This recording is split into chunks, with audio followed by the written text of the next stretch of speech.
Richard Gere turned 75 carrying more wreckage than most people will ever know about. 2 divorces, both parents dead within 7 years of each other, a pneumonia hospitalization that scared the people closest to him, a horse that threw him and left him broken-handed and completely alone, international arrest warrants, and a real estate controversy that put his name in headlines for all the wrong reasons. None of that made it into Pretty Woman. None of that made it into the interviews where he sat composed and spiritual and carefully charming. But all of it happened, and the gap between the man the world decided he was and the man who actually lived through all of this is wider than most people are prepared to reckon with. That gap is what this story is actually about.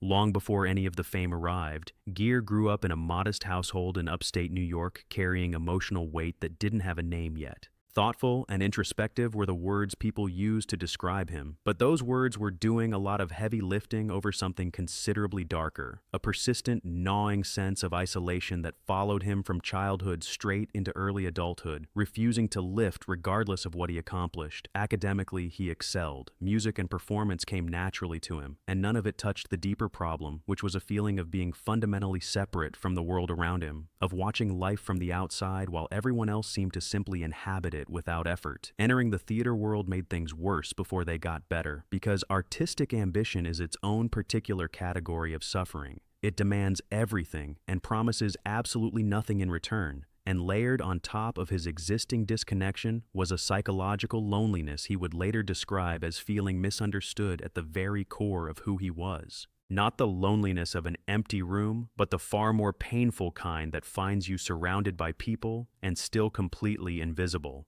That's when the searching began.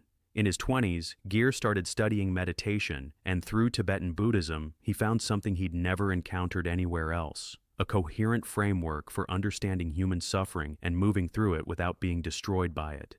His relationship with the Dalai Lama deepened that foundation considerably, shaping not just his spiritual life, but his humanitarian work, his political convictions, and the quiet moral seriousness that audiences could somehow sense even through a cinema screen. The suffering that could have broken him became, instead, the architecture of everything he built afterward. By the early 1990s, Richard Gere occupied a place in popular culture that went beyond conventional movie stardom. Pretty Woman had turned him into a living symbol of romantic possibility, and when he married supermodel Cindy Crawford in December of 1991, the world responded with something close to collective euphoria. She was commanding magazine covers across every major publication on Earth, sitting at the absolute peak of her modeling career, and he was an established Hollywood leading man with charm and gravity in equal measure. Together, the media treated them like an answered prayer, and the press made absolutely certain that nothing about their lives together would stay private for long. The 17-year age difference between them became tabloid currency almost immediately, though what it actually signaled was less about age and more about where each of them stood in their lives. Both were navigating careers that demanded constant travel, constant performance, constant public availability. Gere's spiritual and humanitarian pursuits required stillness and inward attention, the exact opposite of what celebrity marriage in the 1990s actually permitted. Crawford's modeling commitments kept her moving across continents without pause, and the privacy that might have allowed them to quietly tend to whatever was developing between them was simply never available. Rumors accumulated, scrutiny never relented, and by 1995, less than 4 years after the wedding, the marriage was finished. No children came from it. What did come was very public heartbreak, processed entirely under global observation, and that experience of losing something real while the world editorialized about every detail left a mark that doesn't simply disappear because the headlines eventually moved on. Carey Lowell came next, and for a time that relationship offered Gere the grounded, quieter existence he'd been searching for through all the noise. Their son, Homer James Jigme Gere, arrived in 2000, the wedding followed in 2002, and what took shape looked genuinely different from the spectacle of his first marriage. Deliberately private, focused on family, insulated from the worst of what celebrity culture does to relationships when it decides to pay attention. But differences in how two people move through the world have a way of accumulating slowly and then demanding resolution all at once. Gere's contemplative, spiritually anchored daily life didn't always sit comfortably alongside his partner's more socially oriented rhythms,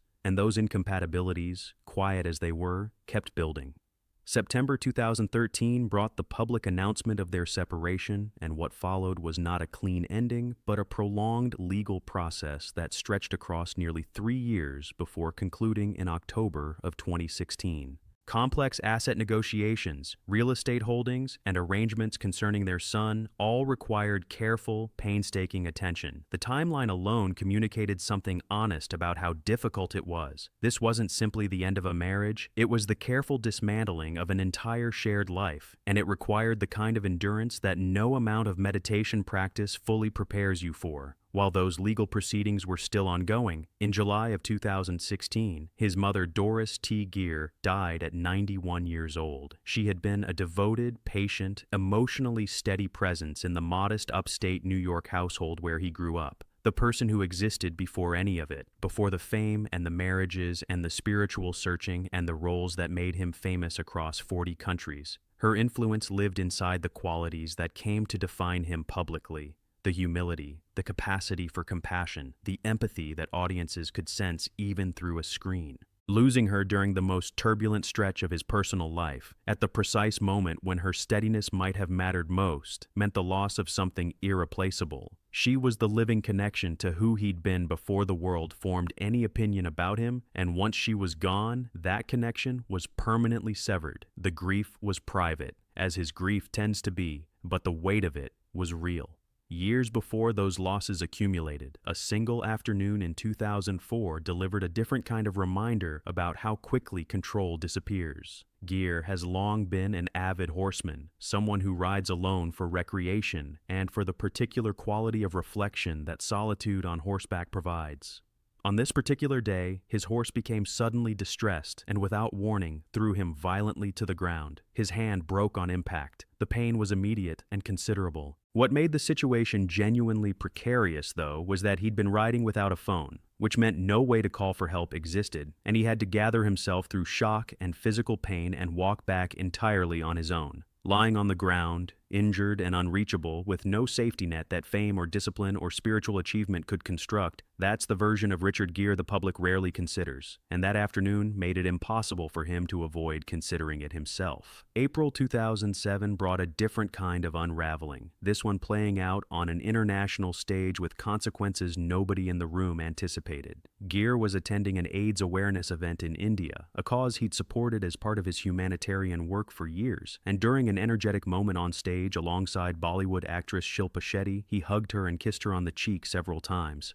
The gesture was affectionate, celebratory, entirely consensual, and embedded within the context of a public health campaign. Images spread through Indian media within hours, and the response from conservative quarters was immediate and ferocious. Protests broke out across multiple cities. Legal complaints citing public obscenity violations were filed against both Gere and Shetty. Effigies of Gere were burned in demonstrations that made international news. Lower courts issued arrest warrants against both of them, and the AIDS awareness event that had started the whole thing was suddenly buried beneath the controversy it accidentally ignited. Shetty herself publicly downplayed the incident, expressing genuine bewilderment at the scale of the reaction. Higher Indian courts eventually intervened, stayed the warrants, and the obscenity charges were ultimately dismissed. But the episode stood as a clear illustration of how even a well-intentioned gesture, made in service of a cause beyond reproach, can produce consequences that nobody standing in that room could have predicted or controlled. February 2023 is when the body made its own position clear. Vacationing with his family in Mexico at 73 years old, Gere developed what initially appeared to be a manageable respiratory illness, and that illness progressed into pneumonia, an infection that inflames the air sacs in the lungs and carries genuinely serious risks for people in their 70s, whose immune responses don't contain severe complications the way they once did. Hospitalization followed, with monitoring and active treatment extending across several days. Other family members had been experiencing symptoms during the same trip, but Gere's case demanded the most intensive medical attention of any of them. His representatives confirmed he recovered and was discharged to continue convalescing, but the global coverage of the hospitalization reflected something that the recovery itself couldn't entirely erase: the sobering reality that a man known for decades of disciplined, health-conscious living, for daily meditation and yoga and mindful practice, had been brought so completely to his knees by a respiratory infection. Recovery came, but the confrontation with physical fragility at that stage of life leaves a particular kind of mark. Weeks later, in March of 2023, his father died. Homer George Gere had reached 100 years old, a lifespan of such extraordinary length that it almost resists easy comprehension, and his passing, arriving just weeks after his son's own serious illness, carried emotional weight that the mathematics of longevity couldn't diminish. Homer had worked in insurance, engaged deeply in community service, and modeled the kind of quiet moral clarity and civic responsibility that Richard would carry directly into his humanitarian campaigns, his advocacy for Tibetan human rights, and his decades of serious engagement with causes extending well beyond celebrity. Their bond reached past private family warmth into a shared orientation toward the world and its obligations. And Richard has spoken across his career about how completely his parents shaped his sense of compassion and his understanding of what a person owes to others. With his father gone, he became the last surviving member of his family's founding generation. And a parent's death always signals something beyond personal loss, always removes a living connection to the version of yourself that existed before the world formed any judgment about your worth. Then came the Connecticut estate and a different kind of damage entirely. In 2022, Gere purchased a historic property that had previously belonged to Paul Simon, a home the legendary singer-songwriter's family had lived in, filled with decades of accumulated memory and personal meaning. The purchase carried an understanding, whether explicit or implied, that the property's history would be handled with care.